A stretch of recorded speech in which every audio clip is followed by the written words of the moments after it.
यद् आचरति श्रेष्ठ तत्तत् एव इतरो जनः स यत् प्रमाणं कुरुते लोकस्तद् अनुवर्तते। भगवान कृष्ण अर्जुन को कहते हैं कि यदि यद आचरति श्रेष्ठ, जो भी समाज में जो श्रेष्ठ लोग, जो लीडर्स लोग आचरण करते हैं, तत्तत् एव इतरो जन, ऐसा ही आचरण जो है दूसरे लोग भी करते हैं। स यत् प्रमाणम कुरुते, ऐसा लीडर, ऐसा श्रेष्ठ व्यक्ति जो समाज में जो आचरण करता है, स यत् प्रमाणम कुरुते लोकस्तद अनुवर्तते, लोग उसको अनुकरण करते हैं, लोग उसके पीछे चलते हैं। तो भगवान ने बड़ी काफ़ी कर्मयोग के बारे में गहन बातें समझाई। To quickly recapitulate for the benefit of people joining us right now, कि कर्मयोग के दो मुख्य आधार हैं। एक तो मुख्य आधार ये है कि कर्म जो मैं करता हूँ उससे जो फल निपजता है उस पर मेरा कोई अधिकार नहीं है, मेरा कोई अधिकार नहीं हो सकता है। और भगवान कहते हैं कर्मण्येव अधिकारस्ते मा फलेषु कदाचन मा कर्म फल हेतुर्भु माते संगोस्त अकर्मणि, मेरा कोई अधिकार नहीं है। हम कहेंगे क्यों अधिकार नहीं है? तो सोचने जैसी बात है कि अगर मैं पैदा ना होता तो मैं किसी को पूछ नहीं सकता था कि मैं क्यों पैदा नहीं हुआ। अगर मैं पैदा हो भी गया हूँ तो भी मैं किसी को पूछ नहीं सकता हूँ कि मैं क्यों पैदा हुआ। ये जो शरीर जो है वो भी मेरा नहीं है, वो भी पंच महाभूतों का हिस्सा है। और जो पंच महाभूतों की सहायता लेकर जो मैं कर्म करता हूँ वो मैं नहीं था, नहीं जन्मा था तब भी थे, अब भी है, और मैं नहीं रहूँगा तब भी रहेंगे। तो ये कहना कि जो कर्म का फल निपजता है मेरे से उत्पन्न हुआ है, ये गलत रहेगा, मेरे अभिमान से निकलता है ऐसा स्टेटमेंट। और जिंदगी के थोड़ो इको छो कारण કે આ માઇક નજીક છે ને, और ज़िंदगी जो इनवॉलंटरी मेडिकल एक्शन है, इनवॉलंटरी थिंग्स है, वो भी मेरे हाथ में नहीं है। इस जगत में हमारे जीवन में सबसे महत्वपूर्ण घटना है प्रेम और काम वासना। प्रेम भी हमारे हाथ में नहीं है, काम वासना भी थोड़ो વધારો या ओके જરાક વધારે ओके या that's fine, that's good, thank you. तो प्रेम भी मेरे हाथ में नहीं है, काम वासना भी मेरे हाथ में नहीं है। आज रात को मैं स्वप्न में क्या देखूंगा वो भी मैं डिसाइड नहीं कर सकता। मैं आपको इनवाइट भी नहीं कर सकता मेरे सपनों में कि आज रात को सपन में एक सपना में देखने वाला हूँ, आप आइए। अगर इतनी बेबसी है, अगर आप कुछ भी इतनी जीवन की महत्वपूर्ण जो मैटर्स है उसके ऊपर भी मेरा कोई कंट्रोल नहीं है, तो फिर जो कर्म से फल निपजता है उस पर मेरा अधिकार है, मैं किस आधार से कह सकता हूँ? कोई आधार नहीं है। और कर्म भी मैं प्रकृति की सहायता से, अन्य लोगों की सहायता से करता हूँ, तो मैंने किया है ये करना, ये बड़ा अभिमान का वक्तव्य हो जाता है। और दूसरा कर्मयोग का आधार ये है कि कर्तापन को मत पकड़ो। भगवान कहते हैं आप कर्म करो लेकिन कर्तापना को छोड़ो। आमतौर पर क्या होता है कि अंदर से जो मेरा अहंकार है वो बाहर निकल पे जो भी कर्म मैं करता हूँ उस पे ऊपर सवारी करके कहने लगता है कि करने वाला मैं हूँ।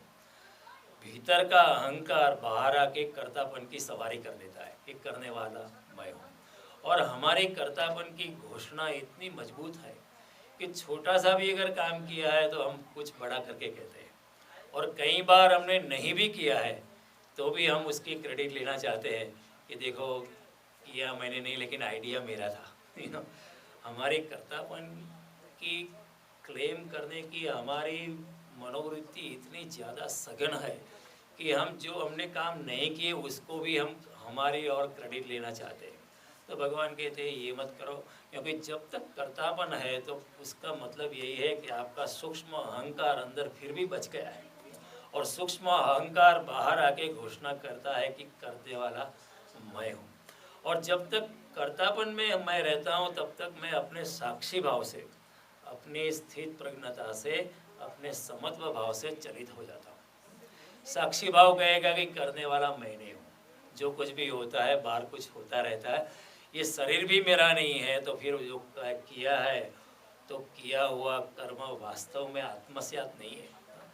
तो अगर मैं कर्तापन में चला जाता हूँ तो मैं अहंकार में चला जाता हूँ, अपने साक्षी भाव से चलित हो जाता हूँ, अपने समत्व से चलित हो जाता हूँ, अपनी स्थित प्रज्ञता से चलित हो जाता हूँ, तो इसका मतलब मैं परमात्मा से ही अलग हो जाता हूँ। तो भगवान कहते हैं कि ये तो आत्मवंचना है, it is a self defeating measure. The very basis of karma yoga is I am telling you ways and means to come closer to me, so that eventually you will align into me and I will align into you. At this moment, so long as your ego is around, even if I want to enter your being, मैं अगर आपकी चेतना में प्रवेश करना चाहूँ तो भी नहीं कर सकता हूँ, क्योंकि आप ही इतना बड़ा अहंकार का पत्थर बीच में लगाए हुए, मैं आना चाहूँ तो भी मैं आ नहीं सकता हूँ। तो ये बात बड़ी गहन है। भगवान कहते हैं कि कर्तापन को छोड़ो और मैंने किया है, और कर्म का जो फल निपजता है उस पर मेरा अधिकार है, ये भी कहना छोड़ो। कर्म का फल आता है, इतना भी अंधेर नहीं है। लोग कहते हैं कि देर है अंधेर नहीं है, लेकिन भगवान कृष्ण कहते हैं देर भी नहीं है अंधेर भी नहीं है। Is God is never in hurry but is always in time. वो हाजिर, not only is there but he is also active, is not passive. और वो हाजरा हजूर है, I am telling you again and again, वो हाजिर भी है और भक्त को सहायता करने के लिए भी तत्पर है, आपकी सहायता के लिए मौजूद होने के हमेशा तत्पर है, हाजरा हजूर है। सुनहूँ विभीषण प्रभु की रीति, करहूँ सदा सेवक पर प्रीति। जब विभीषण जी पूछते हैं हनुमान जी को कि मैं तो ठहरा राक्षस कुल में पैदा हुआ, क्या भगवान राम मुझे शरणागति मेरी स्वीकार करेंगे, क्या भगवान राम मेरे मुझे स्वीकार करेंगे? तो हनुमान जी कहते हैं कि देखो, सुनो विभीषण प्रभु की रीति, this is the policy of Lord Ram, कि जो भी भक्त से भक्ति भाव से प्रकट होता है, जो भी शरणागति से अपने अहंकार को विगलित करके प्रवेश करता है, उसके लिए भगवान उसके सेवक हो जाते हैं। राम सदा सेवक रुचि राखी, तुलसीदास भी लगते हैं, राम हमेशा प्रभु की, भगवान जो है भक्त की रखते, भगवान भक्ताधीन हो जाते हैं, भगवान जो है भक्त से अधीन हो जाते हैं। अब बड़ी गहन बातें इस प्रकार। और भगवान राम भी कहते हैं कि मोहे छल छिद्र कपट नहीं भावा, विभीषण को कहते हैं और हनुमान जी को भी कहते हैं कि मोहे छल निर्मल मन जन सो मोहे पावा। जो हृदय से निर्मल हो गया है, जो अहंकार से शून्य हो गया है, जो बिल्कुल निर्मलता में प्रवेश कर चुका है, जो नहीं है ऐसा हो गया है, जो नाकुछ हो गया है, जो अकिंचन हो गया है हमारे संस्कृत भाषा में बड़ा अच्छा शब्द है, अकिंचन हो गया है, जो कुछ भी नहीं है, जो कुछ भी नहीं है, जो नाकुछ हो गया, जो one who has become zero in its entity. इसलिए मोहे, भगवान कहते हैं कि निर्मल मन जन सो मोहे पावा, मोहे छल छिद्र कपट नहीं भावा। क्योंकि छल छिद्र और कपट जब तक रहते हैं तब तक मेरा अहंकार रहता है। कपट मैं क्यों करूँगा? जब तक मेरा अहंकार है तब तक ही कपट हो सकता है। अगर मैं ही खो गया, मैं ही अपने परमात्मा में, मैं ही अगर मैं शून्य होके विराट में, इन्फिनिटी में अगर मैं प्रवेश कर गया, तो फिर कपट छल छिद्र का कोई सवाल ही नहीं है। यही सवाल अर्जुन जी पूछते हैं कि अथज्ञेन प्रयुक्तोऽयं पापम चरति पुरुष, कि मनुष्य क्यों पाप करता है अगर आत्मा, इंसान को मरना ही है, दूसरे अध्याय में, अगर इंसान को इस पृथ्वी को छोड़ के जाना ही है, और अगर आत्मा तो शुद्ध चिदानंद स्वरूप है, आत्मा कभी मरती नहीं, तो क्यों इंसान क्यों पाप करता है? तो भगवान कहते हैं काम ऐस क्रोध ऐस रजोगुण समुद्भव। कामना से, क्रोध से और अपने अहंकार से जो कामना पैदा होती है। What is desire? Desire is nothing but a projection of my ego. Desire is nothing but a projection of my inner ego. More the desire, more crystallized my ego is. More my ego is, more is the desire. It's a vicious circle. Desire is nothing but a retrospected ego. And ego is nothing but a retrospected desire. वो एक ही रासायनिक तत्व से बने हैं। आप उसको ego कहो या डिजायर कहो, एक ही बात है। क्योंकि जब ईगो निर्मल हो जाता है इंसान का, जब ईगो विगलित हो जाता है तो डिजायर भी नहीं रहती। फिर इंसान कहेगा परमात्मा तुझे जो देना हो तो भी ठीक, न दो तो भी ठीक।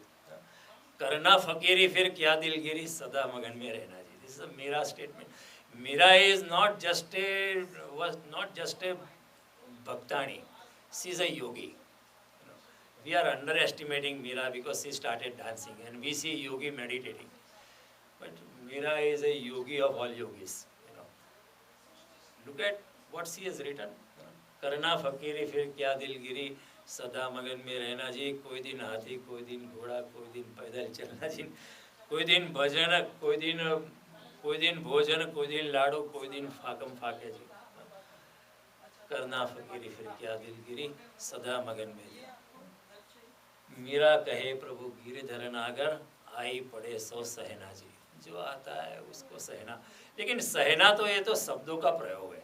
मीरा कहती है वास्तव में सहने की बात नहीं, उसको आनंद से भोगो। जो आ पड़ता है उसको सहने की बात नहीं, उसमें आनंद में रममाण हो जाओ। Enjoy it. God has created this beautiful world and सुख दुख it's part of it, they are inseparable. Even when the Lord incarnates himself in the human form, he is also subject to sukh and dukh. उनको भी त्रिगुणात्मक प्रकृति में आना पड़ता है। What is a bigger misery than being born in a prison? Krishna was born in a prison. If you are writing in your resume and saying place of birth prison, you wouldn't feel very happy about it. And what is greater misery than being raised by foster parents and being separated from your biological parent from day one?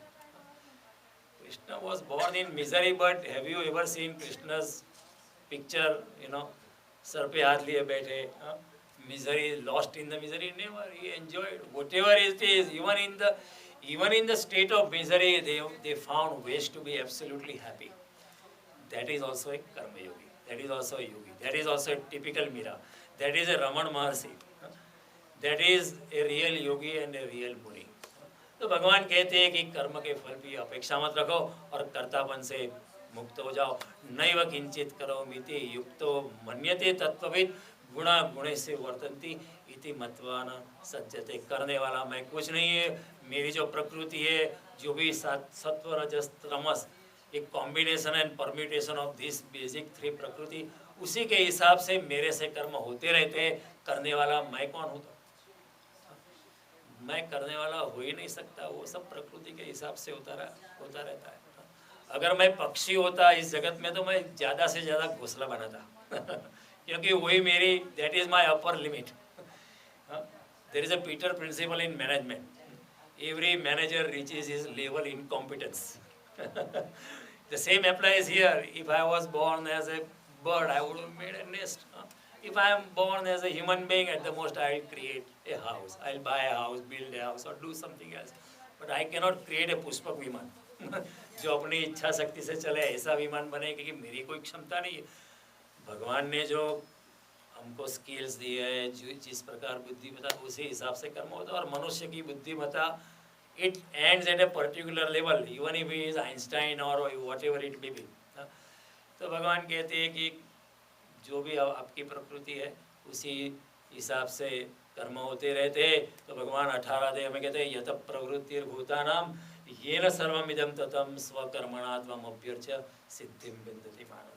अपनी अपनी शक्ति अनुसार जो भी आप कर्म करते हो वो परमात्मा के चरणों में रख के इंसान सिद्धि को प्राप्त करता है। सिद्धि यानी परमात्मा को प्राप्त करता है, वही परम सिद्धि। सबसे परम सिद्धि क्या है? सबसे परमार्थ क्या है? कि अपने आप को परमात्मा के साथ जोड़ना।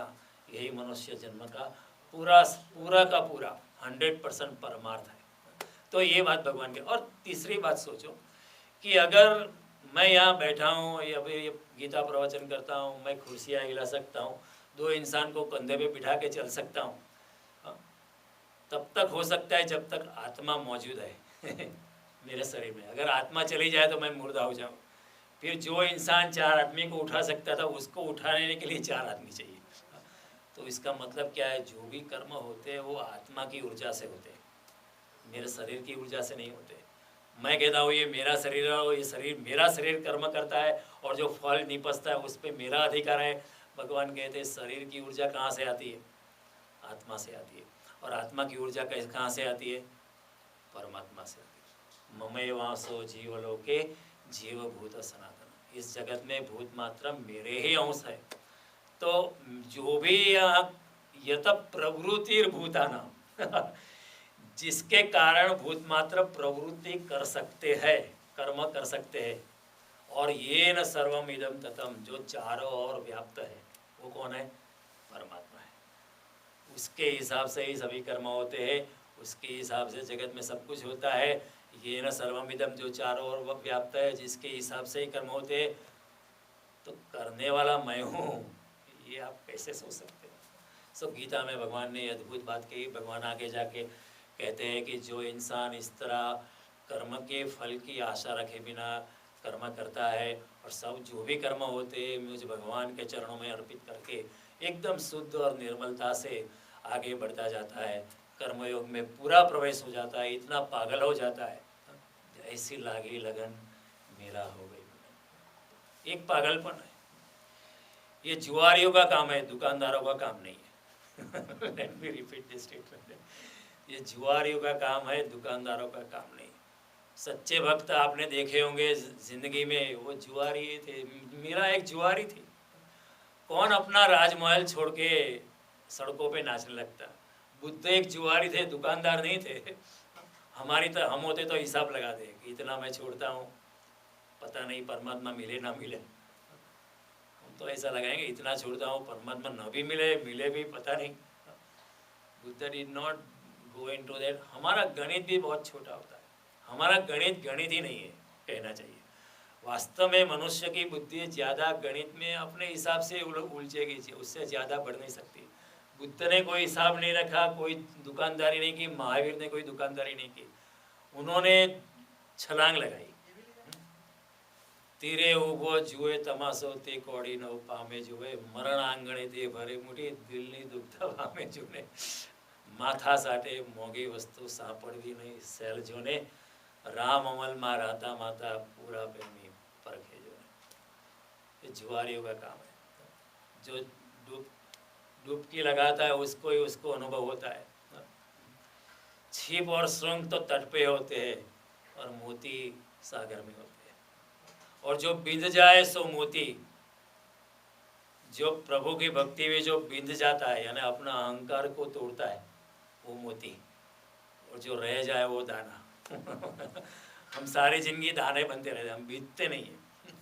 परमात्मा की बात को सुन के, कृष्ण की बात सुन के, किसी गुरु की, किसी चिन्मय स्वरूप किसी गुरु की बात सुन के हम बीधने को लिए तैयार नहीं, हमारा अहंकार छोड़ने को नहीं।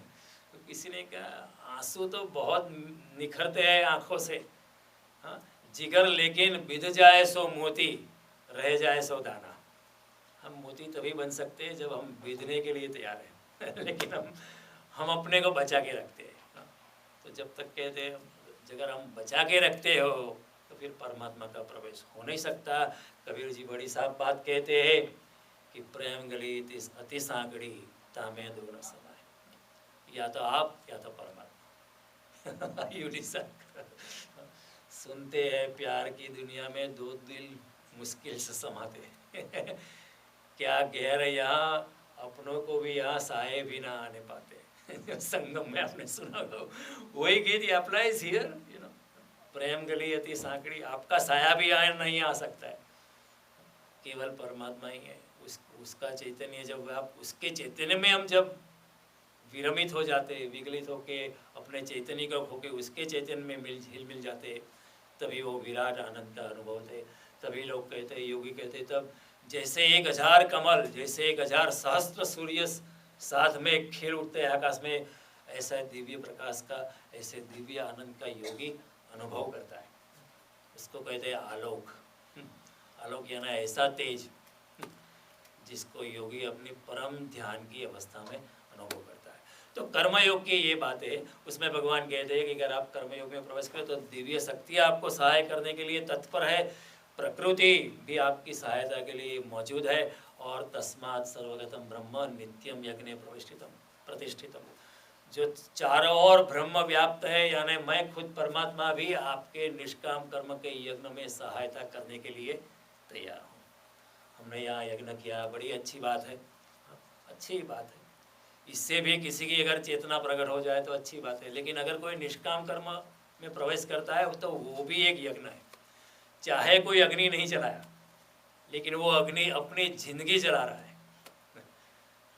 हम लोग we are finding a shortcut, अग्नि जला के कुछ मंत्रोच्चार करके हम लोग संतोष मान लेते हैं कि चलो हमने भी महाचंडी यज्ञ किया, ये यज्ञ किया, वो यज्ञ किया। बुरी बात नहीं, अच्छी बात है, लेकिन कर्मयोगी अपने आप को जलाता है। मारा जीवननी ज्योति लई આવ્યો છું, તારી આરતી ઉતારવા દેજે પ્રભુ। કોઈ સંત તણા કરકમણે આરતી બનું, પ્રભુ તારા સાનિધ્ય સદાય રહું। મારા જીવનની જ્યોતિ, I have brought the light of my life. I have become a lamp. Now whether you accept me or not, તારી આરતી ઉતારવા देजे। See, this is the feeling of a yogi. So कर्मयोगी एकदम विगलित होके, बड़े रममाण होके अपना कर्म करता जाता है। और भगवान कहते हैं यस्तु आत्मरतिरेव स्यात् आत्मतृप्तस्य मानवा आत्मेव च संतुष्टो तस्य कार्य न विद्यते। इस तरह निष्काम कर्म योग करते करते करते योगी अपने आत्मा में प्रवेश कर देता है।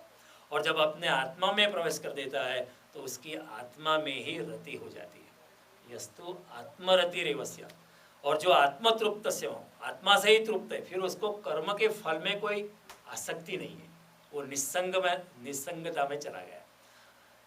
आत्म तृप्त से मानव आत्मेव च संतुष्टो, अपने आत्मा से जो भी संतुष्ट है, तस्य कार्य न विद्यते, उसके लिए कोई कार्य नहीं है। भगवान कहते हैं ही becomes an exception, he transcends beyond all the norms of life.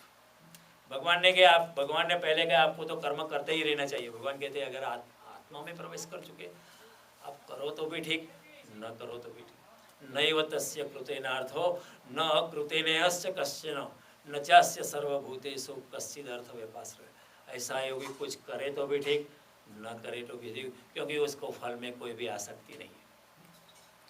तो अगर अर्जुन की जगह अगर कोई बुद्ध होते रण मैदान में, बुद्ध जैसा कोई योगी होता, महावीर जैसा कोई योगी होता, समझो कोई रमण महर्षि खड़े होते और कहते मुझे नहीं लड़ना है, तो भगवान कहते ठीक है, आप करो तो भी ठीक है, ना करो भी ठीक है, चले जाओ, मैं आशीर्वाद दे देता हूँ। लेकिन अर्जुन योगिक अवस्था में नहीं है, इसलिए अर्जुन को भगवान पकड़ के रखते नहीं, तू नहीं भाग सकता, तुम्हारे लिए एक्सेप्शन नहीं है। You are still an intellectual, बहुत बुद्धिमान है, लेकिन अपनी बुद्धि ही, कई बार ऐसा होता है अपनी बुद्धि ही बाधा बनती है। अधिकतर लोग इस जगत में अपनी कुशलता से ही मारे जाते हैं, अंततः अपनी मृत्यु से यहाँ पे पाते हैं कि अपनी समझदारी ही फांसी बनी। अपनी इंटेलिजेंस के कारण ही दौड़ते रहे। अगर थोड़ी सी निर्मलता होती, निर्मल मन जन सो मोहे पावा, जिसका हृदय निर्मल है वही मुझे पा सकते। स्टेटमेंट फ्रॉम श्री राम इन तुलसीदास तुलसीकृत रामचरित मानस। निर्मल मन जन सो मोहे पावा, वही पा सकता है, मोहे छल छिद्र कपट में। वही बात कपिल देव अपने सांख्य योग में भी माता देवहूति को श्रीमद् भागवत में बदलाते। आप सांख्य योग पढ़ो तो बाद अंत में कपिल देव जी यही बताते, शुद्ध अंतकरण हुआ योगी फिर चरम सीमा को लांघ जाता है, उस स्थान और समय की सीमाओं को लांघ के परमात्मा को प्राप्त कर लेता है। तो ये बड़ी अद्भुत बात है। भगवान ने कही कि यस्तु आत्मरतिरेव स्यात् आत्मतृप्तस्य मानवा आत्मेव च संतुष्टो तस्य कार्य न विद्यते नैव तस्य कृतेनार्थो न अकृतेनेयस्य कश्चन न चास्य सर्वभूतेषु कश्चिद। उसको किसी भी भूत मात्रा पे किसी भी प्रकार आधार रखना नहीं पड़ता है। क्यों? इसलिए कि उसकी फिक्र प्रकृति कर लेती है, उसकी फिक्र दिव्य शक्तियाँ कर लेती है, उसकी फिक्र परमात्मा कर लेता है। उसके लिए कोई भी उसको किसी के ऊपर भी आधार रखना नहीं पड़ता है। फिर रमण महर्षि जैसा योगी बैठे भी रहे, कोई जॉब ना करे कोई धंधा ना करे, उसकी फिक्र परमात्मा कर देता है। और वैसे भी उनकी डिमांड्स ज़्यादा होती नहीं, 2 रोटी होती है, 2-3 रोटी के टुकड़े होते हैं और कुछ नहीं होती। और लोग देते हैं, लेकिन उसके बदले में जो वो देते हैं, वो जो बरसाते हैं कृपा, उसका तो कोई मूल्य ही नहीं है। उसका तो भगवान कहते हैं आज इस तरह का योगी लोक मंगल करता है। भगवान इसी श्लोक में आगे कहते हैं कि ऐसा जो योगी होता है उससे लोक मंगल अपने आप होता है, कुछ भी करे या ना करे, उससे ऐसे इंसान से लोक मंगल हो जाता है। क्यों? क्योंकि जो इंसान आसक्ति में है वो भी विचलित रहेगा। अगर प्लान बनाया है वो नहीं मिला तो ही विल बी डिस्टर्ब, और मिल जाए तो भी disturb. If you are aspiring for $1 million, if you as soon as you get $1 million, you aspire for more, then you are disturbed again. If you don't get it, you are disturbed again. एक सेठ जी बड़े व्याकुल थे, तो एक उनके घर एक संत जैसा इंसान ठहरा था। उसने सेठानी को पूछा, सेठ जी इतने व्याकुल क्यों हैं? वो कहते हैं 5 लाख का घाटा हुआ। तो सेठानी ने कहा कि आप उनकी बातों में नहीं आइए, उनको 5 लाख का घाटा नहीं, 5 लाख का फायदा हुआ है। कि वो किस तरह? नहीं, उनका कैलकुलेशन था कि 10 लाख का फायदा होने वाला था, 10 लाख की जगह 5 लाख ही फायदा हुआ, इसलिए 5 लाख का नुकसान हुआ, इसलिए वो सदा व्याकुल रहते। हालांकि तो 5 लाख फायदा हुआ। तो सकाम कर्म में इंसान को फल मिलने के बाद भी वो हमेशा व्याकुल रहता है, इज ऑलवेज स्ट्रेस्ड। तो ऐसे इंसान हमेशा डामाडोल रहता, उसके मन की तरह के शांत नहीं होता। भगवान कहते हैं जो योगी है अनासक्त भाव से जो इस जगत में विचरता है, जो कृष्ण की अनासक्ति में आ गया है, न आसक्ति, न विरक्ति, न त्याग, न भोग, न हानि, न लाभ, न जीवन, न मृत्यु, न जय, न पराजय, हम निर्विकल्पो निराकार रूप, इस अवस्था में जो योगी आ पहुँचा है, वो बैठे भी रहे फिर भी उससे जो तरंगे उठती है चारों ओर व्याप्त हो जाती है, और चारों ओर जो मनुष्य उसको उसका फायदा होता है। हम कभी कहते हैं कि गुरु आशीर्वाद देता है, गुरु आशीर्वाद देता नहीं है, गुरु से आशीर्वाद बहता है। आप चाहे गुरु के चरणों में झुके या न झुके, लेकिन गुरु का आशीर्वाद बहता ही रहता है। जैसे कोई गुलाब का फूल खिला है निर्जनता में, आप वहाँ से गुजरे या न गुजरे, गुलाब के फूल को इससे कोई मतलब नहीं, वो अपनी सुगंध बहलाता जाता है। आप गुलाब के फूल को नफरत करो फिर भी वो आपको सुगंध देता है। संत और गुरुजन जो है, आप उनको नफरत करो, द्वेष करो, फिर भी उनके आशीर्वाद आपके ऊपर बहते हैं, क्योंकि उनके लिए न द्वेष है, न प्रेम है, न हानि है, न लाभ है, न मान है, न मन। वो पूरे द्वंद्व से मुक्त है, द्वंद्वातीत, they are beyond the polarities of life. लेकिन फिर हम कहेंगे फिर झुकना क्यों गुरु के चरणों में? एक ही बात के लिए, गुरु के आशीर्वाद तो बहते ही रहते हैं।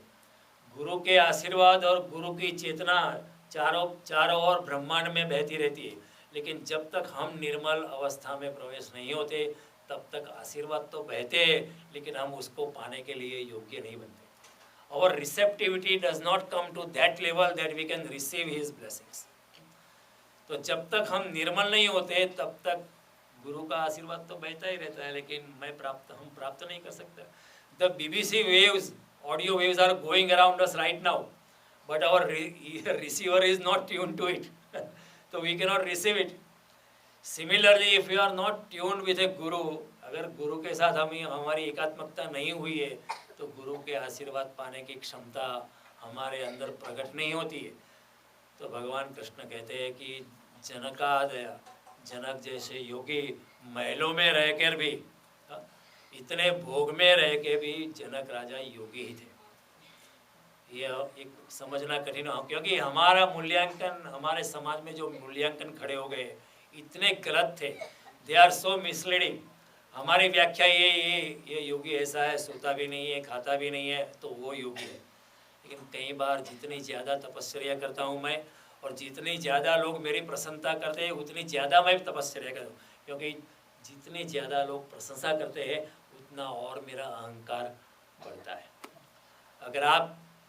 मैं अगर 21 दिन के उपवास करूँ और 21 दिन के बाद अगर मेरी शोभा यात्रा निकालने वाले हैं तो शायद मैं उपवास कर लूँगा, लेकिन 10 दिन के बाद आप कहेंगे नहीं, आपकी शोभा यात्रा का कार्यक्रम तो था, लेकिन अभी थोड़ा चौपट हो गया है, स्पॉन्सर नहीं मिलता है, तो हम शोभा यात्रा नहीं निकालने वाले। मैं फिर कहूँगा 11वें दिन के मैं भी उपवास भी तोड़ देता हूँ क्योंकि तपश्चर्या का आधार भी कई बार अहंकार होता है। अगर मैं बाहर धूप में खड़ा हो जाऊं तो आप लोग प्रशंसा करेंगे, यार देखो कितना तपस्वी है, कितना योगी है, लेकिन कोई मेरी ओर देखे ही नहीं, कोई देखे ही नहीं, कोई के कितना पागल है, खड़ा है वैसे, तो मैं वो छोड़ के चला जाऊंगा। कई बार तपश्चर्या का आधार भी अंदर का अहंकार का प्रोजेक्शन होता है। कृष्ण कहते हैं ये तो ऊपर ऊपर का त्याग है, ऊपर ऊपर का। विषया विनिवर्तन्ते निराहारस्य देहिनो रसवर्ज्य रसोप्यस्य परम दृष्ट्वा निवर्तते। ऊपर ऊपर से तो रस छूट गया है, विषया विनिवर्तन्ते, ऊपर ऊपर से तो विषय छूट गए, लेकिन मन से विषय नहीं छूटे। कहीं हमारे समाज में साधु है, हमको स्त्री को देखते भी नहीं है, कहीं ऐसी साध्वियाँ है हमको पुरुष को भी देखते भी नहीं है, लेकिन जो इस तरह जबरदस्ती स्त्री से भागा है उसका मन जोर से स्त्री में लगा पड़ा है। वो पीठ किए खड़ा है लेकिन उसका चित्त स्त्री में उलझा हुआ है। वो सिर्फ भोगी जो है सीधा खड़ा है, साधु जो ऐसा है वो शीर्षासन कह के खड़ा है, लेकिन दोनों की चित्त की अवस्था में कोई गुणात्मक फर्क नहीं, qualitatively they are the same. उनको भी भोग में रस है, लेकिन ऊपर ऊपर से दिखलाने के लिए लोग कहते नहीं मैं तो देखो मैं कितना त्यागी हूँ, मैं कितना सन्यासी हूँ। केवल सन्यास के वस्त्र धारण करने से ही सन्यास घटित नहीं होता है। यही बात अष्टावक्र जनक को बतलाते हैं जैन महागीता में, अकिंचन भवम शाश्वत कोपि नत्वेपि दुर्लभ यदा यत् कर्तुम् आयाति तत्कृत्वा यथास्पदम्। सन्यास के वस्त्र धारण करने से भी वास्तव में सन्यास घटित नहीं होता है। जब तक दिल से सन्यास नहीं घटित होता है तब तक कुछ होता है। कृष्ण भी यही बात कहते हैं, विषया विनिवर्तन्ते, विषय तो ऊपर ऊपर से छूट जाते हैं। निराहारस्य देह, जो ऊपर ऊपर से आहार और विषय के भोग छोड़ देता है, लेकिन रसवर्ज्य, विषय में जो रस है वो छूटता नहीं है। वो छूटना पड़ा। रसवर्ज्य रसोप्यस्य, रसों में जो रस है वो छूटता नहीं है। योगी का योग ऊपर ऊपर से सन्यासी है लेकिन रस छूटता नहीं है। लेकिन जब परम की अनुभूति है, जब परम का परम दृष्ट्वा निवर्तते, जब परम का आस्वाद योगी को मिलता है तो वो भी रस छूट जाते हैं। तो धोखे में मत आना, इन जालों से सावधान। हमारे समाज में बड़ी गलत व्याख्याएं की गई है, बड़ी गलत व्याख्या से हम भी भ्रमित हो चुके हैं। कृष्ण ऐसी बात नहीं कहेंगे। कृष्ण नहीं कहेंगे आप अपने शरीर को दमन करो। कृष्ण कहते हैं गीता में कि अगर आप अपने शरीर को ज़्यादा दमन करते हो तो आप में विराजमान आप मुझको ही दमन करते हो, मुझ पे ही दमन करते हो। भगवान कहते हैं युक्ताहार विहारस्य युक्त चेष्टस्य कर्मसु युक्त स्वप्नावबोधस्य योगो भवति दुक्ता। योग्य प्रमाण में आहार, योग्य प्रमाण में विहार, योग्य प्रमाण में निद्रा, योग्य प्रमाण में भोजन, योग्य प्रमाण में उपवास, ऐसे योगी की योग साधना सरल बनती है। अगर बहुत ज़्यादा उपवास करोगे तो आपका चित्त कहाँ दौड़ेगा? पेट की ओर दौड़ेगा। आपको आप ध्यान में बैठे हो, समझो 3 दिन का उपवास है, आप सोचेंगे मैं बहुत बड़ा योगी हो गया हूँ, लेकिन आपका चित्त हमेशा पेट की ओर दौड़ेगा। और आप सोचेंगे 10 दिन के बाद, उपवास के बाद फिर मैं क्या खाऊंगा। कई लोग ऐसे होते हैं 10 दिन का उपवास अगर है तो फिर आपकी बीबी पूछेगी कि 11वें दिन पे आप क्या खाएंगे, तो आप बड़ा लिस्ट बनाते हैं ये खाना है। बहुत दिन से पकोड़े नहीं खाए वो आप बनाना। ये कोई उपवास नहीं, ये सिर्फ अनाहार है, ये उपवास नहीं है।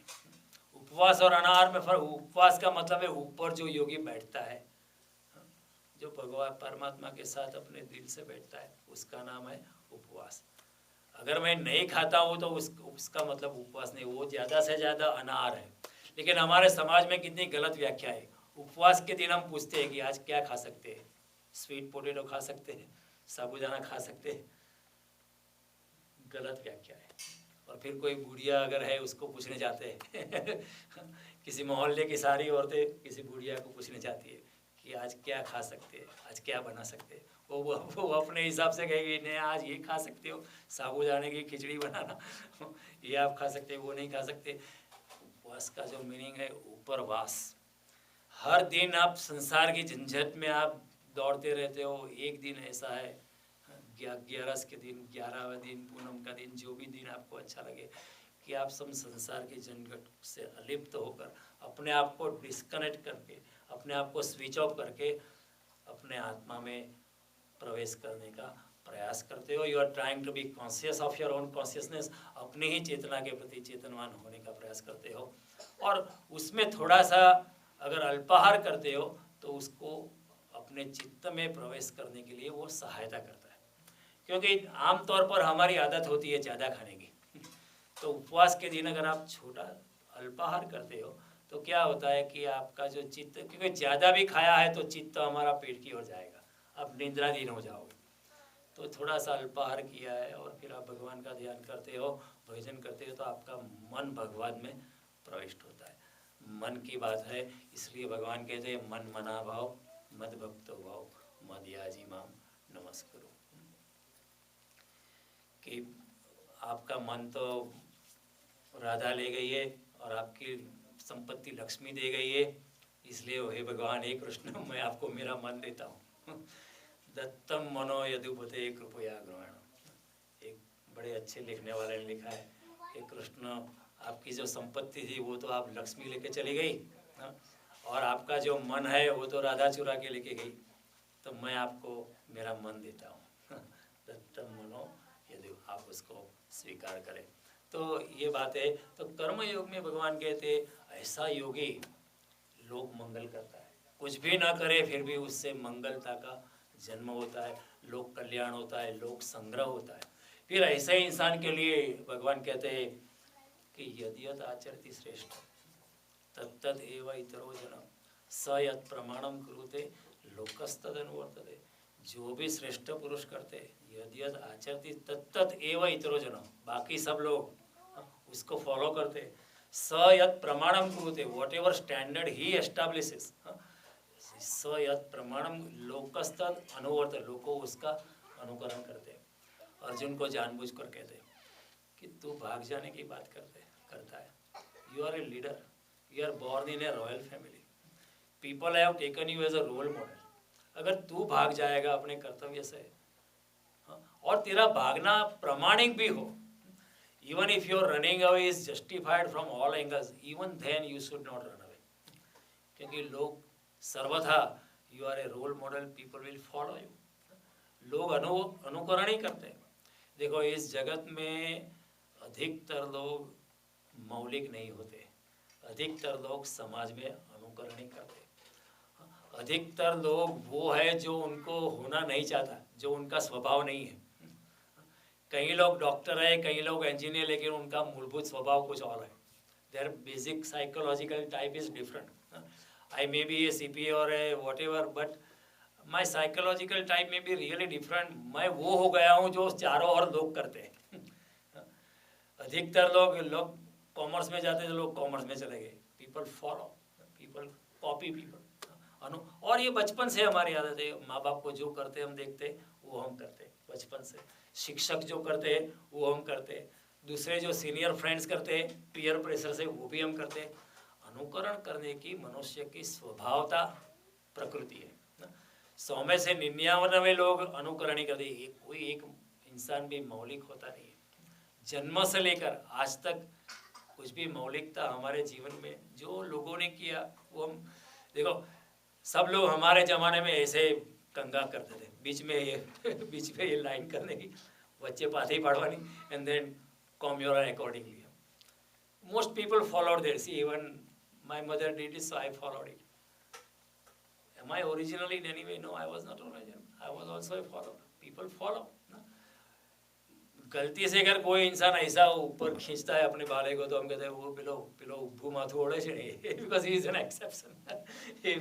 we had this kind of, even in the ladies, they say pillow બહુ મોટો ચાંદલો કરે છે ને એ ભાઈ બહુ મોટો.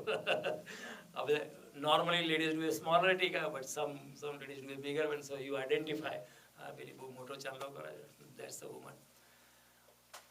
Nobody dares to be different. No. Everybody copies Jawaharlal Nehru's jacket and uski topi. All the Congress workers, you look at all the Congress workers in the past, right from 1947 till 1980s and about 90s, all the Congress workers are wearing a white dhoti, white pajama and white jappa and a white cap and a Nehru jacket. Does anybody think different? No. People copy.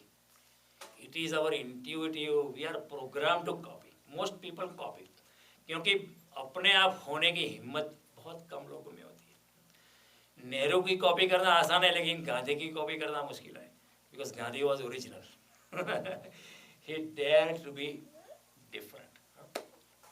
सब लोग ऐसे हैं, लेकिन it's difficult to copy Einstein. Even in the normal life, look at his hair, you know, he's totally different. He doesn't care. He is totally himself. You know, he doesn't copy. तो ज़्यादातर लोग इस जगत में copy करते हैं. We are all copycaters. हमारी पटलून भी देखो, सबकी पटलून एक ही तरह की होती है. There is a cut in the middle and then you wear. Have anybody thought okay it can be little different? No. You know, even the ladies is wear similar, identical. There is no different. People copy. People are generally copy. आजकल आप wedding में जाओ Atlanta में, तो every wedding is almost identical. हर reception में जाओ is always copy that. First there is this, then there is entertainment program, then there is pravachan, people admire their own selves, and in the end there is there after there is. Does anybody does different? Very people they did something different, but most people do the same thing because we are human beings, are programmed to copy, and Arjun is being told by Krishna the same thing. लोग नकल करने वाले हैं. तू भाग जाएगा तो वो भी अपने कर्म से भाग जाएंगे. यदि यद आचरति श्रेष्ठ तत्तत एव उत्तरोजन. स यत् प्रमाणम कुरुते लोकस्तदन. लोग उसकी नकल करेंगे, तू भी भाग जाएगा तो लोग भी भाग जाएंगे. We are copycatters. Everything we are copying. We just look at other people and even people inspire you. देख उसने कैसा किया, follow him. अगर हमारे मोहल्ले में कोई बच्चा ज़्यादा तेजस्वी है तो हमारे माँ बाप क्या कहेंगे? या study with him, follow him. लेकिन हमारे माँ बाप ऐसा नहीं कहेंगे, देखो don't worry about him, you can write a better poetry, so become a great poet rather than a big mathematician. ऐसा कहने की हिम्मत हमारे माँ बाप में ही नहीं होती है, तो फिर हम कैसे अलग हो सकते हैं? We follow, we are blind copycatters. कभी हमारे माँ बाप ने ऐसा नहीं सोचा कि शायद मेरा बेटा क्रिकेटर बनेगा तो भविष्य में भी कैन बिकम ए मिलियनर. नहीं, हमको क्रिकेटर नहीं बनना है, ये सब तुम्हारा पेट नहीं भरने वाला है. अगर बेटा क्रिकेट अच्छा भी खेलता होगा, हाँ, रणजी ट्रॉफी में भी उसका अगर नंबर सिलेक्शन होगा, फिर भी माँ बाप कहेंगे इससे पेट नहीं भरने वाला है, तो अपनी पढ़ाई कर, साइंस की डिग्री ले और ओलंपिक सारा में काम करना चालू कर. Because we copy, we are blind. अधिकतर लोग समाज में कॉपी करते हैं. There are very few leaders, very few leaders. तो भगवान कहते हैं अर्जुन को, तू अगर भाग जाएगा तो लोग भी भाग जाएंगे. तू अपने कर्तव्य से च्युत हो जाएगा, तू अपने कर्तव्य से चलायमान होगा, लोग भी चलायमान हो जाएंगे. तो even if you are right, even if you think you are right in running away, even then you should not go, because it becomes an onus. It is a responsibility of the ruling people to conduct themselves in the boundaries of a proper conduct. Gandhi ji ने इसलिए बहुत जोर दिया था, जो भी आगे की नेतागिरी लेते हैं उनको अपने पर्सनल व्यक्तिगत चारित्र्य अपना शुद्ध रखना है. कोई भी जस्टिफिकेशन हो, कोई भी जस्टिफिकेशन, लेकिन अपने प्राइवेट लाइफ का बलिदान देके भी अपना जीवन शुद्ध रखना है. ये गांधी जी की policy. Because you are in a public, you are being led by people, people will follow you. You know, if you marry for a third time, people will follow you and they value. आजकल क्या हो गया है, हमारे नेता भ्रष्ट है तो सारी प्रजा भी भ्रष्ट हो चुकी है. उस जमाने में imagine after Gandhi's clean way of life, we had Acharya Kripalani, we had Ram Manohar Lohia, we had Deshmukh, we had Lokmanya Tilak, we had Rajgopalachari, we had so many, Ravi Shankar Rao. We had hundreds of noble and good people who were ready to sacrifice their personal life for an overall public good. क्यों? यदि यदाचरति श्रेष्ठ तत्तते वैतरुण. जो ऊपर लोग करते उसी प्रकार लोग भी करते. आज इंसान कॉमन मैन विल थिंक, अरे ऊपर वाले इतना पैसा बनाते तो मैं भी थोड़ा इधर कारकुन हूँ, तो 100 रुपया इधर उधर रिश्वत लेने में कोई बुराई नहीं, he can justify himself. This happens like that, you know. तो भगवान कहते हैं कि if you are from a ruling class, you even if you think you are right, you should not run away. जब कृष्ण भगवान जब संधि के लिए गए, उन्होंने पाया युद्ध तो होने वाला है, महाभारत का युद्ध होने वाला, लेकिन उससे पहले भगवान ने कहा we should give peace a last chance. I am going as a peace negotiator. Kaurava के साथ मैं संधि का प्रस्ताव लेके जा रहा हूँ। और पांडवों ने भी कहा, युधिष्ठिर ने कहा कि ठीक है, हमको 5 गांव भी मिल जाए तो ठीक है, युद्ध करने की कोई ज़रूरत नहीं। लेकिन द्रौपदी, जिसको हम कृष्णा कहते हैं, वो कृष्ण के साथ लड़ने लगी कि आप अभी युद्ध की संधि के करने लिए जाते हैं तो मेरी प्रतिज्ञा का क्या होगा, कि मुझे दुर्योधन की जंगा से जो खून बहेगा उसमें मेरे बाल को बिगड़ना है, तभी मैं कुछ करूँगी। और युधिष्ठिर और भीम ने कहा कि आप अगर जाओगे, संधि हो जाएगी तो फिर मेरी प्रतिज्ञा का क्या होगा, मुझे उसकी जान को तोड़ना है दुर्योधन की। तो कृष्ण ने कहा, आप लोग रॉयल परिवार में हो, आपका फर्ज बनता है कि आपकी प्रतिज्ञा, अपना पर्सनल इंटरेस्ट भूल जाओ। इधर लाखों स्त्रियां विधवा हो जाएगी, लाखों बच्चे बिना बाप के हो जाएंगे, उसकी पहले सोचो। आपकी प्रतिज्ञा वो 2 कोड़े की है उसके सामने। तो भगवान ने कहा अपनी प्रतिज्ञा के लिए मत सोचो, अपना पर्सनल इंटरेस्ट मत सोचो, जो भी लोक कल्याण का हेतु है, जो लोक संग्रह का हेतु है, उसको देखना चाहिए। क्योंकि आप रॉयल घराने से, you are hailing from a royal ruling class, it is your added responsibility to behave yourself. तो आपकी प्रतिज्ञा धूल के समान है, मैं संधि के लिए जाता हूँ। और कृष्ण संधि के लिए गए हो, कि हालांकि संधि हो नहीं पाई, कृष्ण भी जानते थे। कई बार हम सोचते हैं, कई लोग बोलते हैं कि अभी सीता जी सगर्भा थी और राम ने सीता जी का त्याग कर दिया। We make a statement from our time, हमारी दृष्टि से हम लोग स्टेटमेंट करते हैं कि ये ठीक नहीं है। If a wife is expecting, how can the husband live, ये राम जी ने ठीक नहीं किया। लोग ऐसी बात करते हैं, यू नो। एक बड़े प्रसिद्ध विद्वान थे जो बम्बई से आए थे, उन्होंने भी ये स्टेटमेंट किया था। तो मैंने उनको कहा कि ठीक है, आपकी बात समझ में आती है, logically it is fine, from the standards of our time it sounds correct that how can you leave your wife when she is expecting, just because some dhobi made a stupid statement, you know. किसी धोबी के कहने से, and that dhobi does not even remember what he said, वो गुस्से में बोल दिया, उसने बकवास कर दिया, इसलिए आप पत्नी का त्याग कर दो, ये भी तो ठीक नहीं है। But come to this Krishna statement, यद यद आचरति श्रेष्ठा तत्तत एव इतरो जन। भगवान राम जानते थे कि सीता तो शुद्ध है, निर्मल है। अग्निदेव ने भी सर्टिफाई किया था कि सीता के स्पर्श से मैं खुद पवित्र हो गया हूँ। ये भी बात हो चुकी थी, भगवान राम देख चुके थे, जानते थे, और भगवान राम को कोई शंका नहीं थी। लेकिन फिर भी लोक आचरण के लिए लोगों में भी नीति बनी रहे, लोगों में भी चारित्र बना रहे। तो don't you think he was loving Krishna, और don't you think Ram was loving intensely Sita ji, don't you think Sita ji was loving Ram? But even then he sacrificed his own personal life to establish a correct moral standard in the society, you know. When Sita was lost, Ram was crying. Of course it was also a लीला।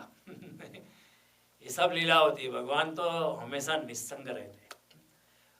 वो उनका role था, उनको एक he is supposed to play that role, so he played his role।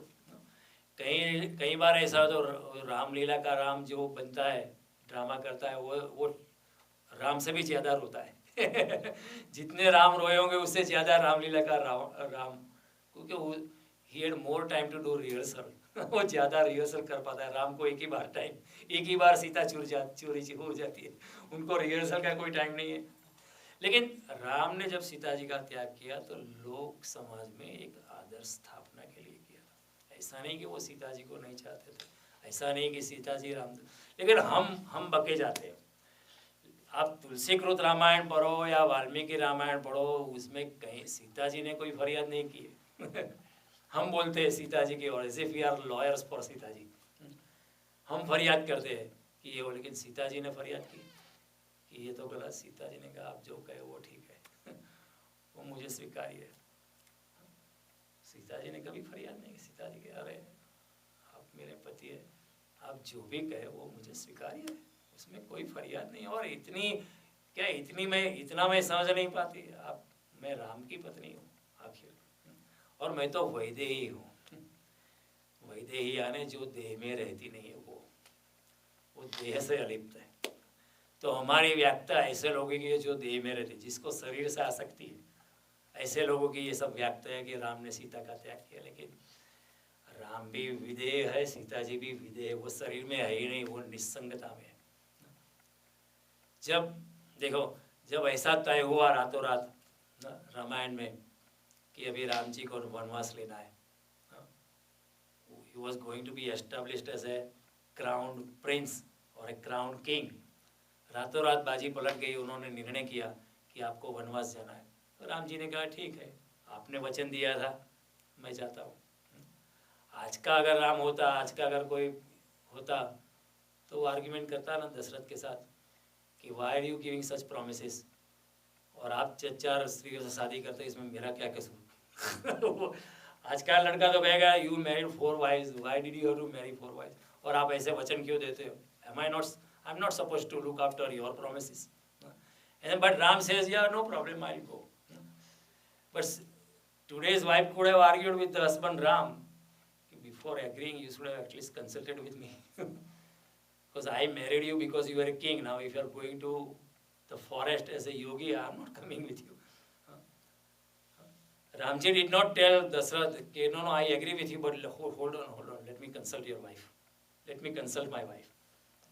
आज के राम तो वो तो कंसल्ट करना पड़ता था कि I agree with you in principle, लेकिन I have to consult my wife, she may not agree, पूरी शादी का बर्बादी हो जाएगी।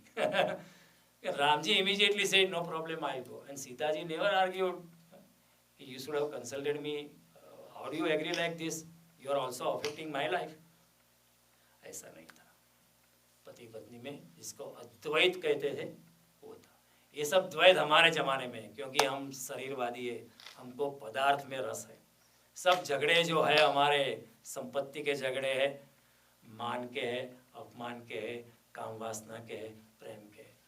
वो दोनों के बीच में ऐसा कुछ नहीं है। तो भगवान कहते हैं, तो भगवान राम ने एक लोक चरित्र में एक आदर्श बना रहे, इसलिए सीता जी का, लेकिन हम समझ नहीं पाएंगे। हम फालतू argue, we will give stupidest argument ever, and we will not understand the esoteric aspects of Ramayana which Tulsidas ji has brought about and which Valmiki ji has brought about। तो भगवान कहते हैं कि यदि यदाचरति श्रेष्ठ तत्तत् एव इतरो जनो स यत् प्रमाणम कुरुते लोकस्तदनु वर्तते। अर्जुन, अगर तेरा भागना प्रमाणिक भी है तो भी तुझे नहीं भागना चाहिए, क्योंकि जो राज घराने में पैदा हुआ, जिसके हाथों में राज कारभार है, उसको अपनी पर्सनल लाइफ, अपने पर्सनल बिलीफ्स के, अपने पर्सनल ओपिनियन, अपने पर्सनल लाइफ का सेक्रीफाइस देना पड़ता है, देना ही चाहिए, ताकि लोक में आदर्श जीवन बना रहे। तो ये बात कृष्ण ने बड़ी अच्छी तरह समझाई अर्जुन को। तो अगले मंगलवार को फिर हम मिलेंगे, हमारी गीता की ये पवित्र यात्रा को आगे बढ़ाए। थोड़ी सी देर से शुरुआत होगी, मैं भी अपने कागजात भूल गया, लेकिन भगवान सहायता करता है। जो भी दिमाग में आता है वो भगवान ऊपर से, मैं बोलने वाला नहीं बोलने वाला मैं नहीं हूँ, मैं फिर भी भगवान को कह के आता हूँ हर ट्यूसडे को, मंडे को भी, कि तुम मुझे बीच में से हटा देना, क्योंकि मैं कह नहीं सकता। और तभी अच्छी मज़ा आती है, जब भगवान बहता है तभी बात में बड़ी पवित्रता छा जाती, बड़ा आनंद दिल में होता है, और वी फील सो डिलाइटेड, उनके आनंद का हम अनुभूति करते हैं। तो अगले मंगलवार को फिर से हम मिलेंगे और अपने गीता की पवित्र यात्रा को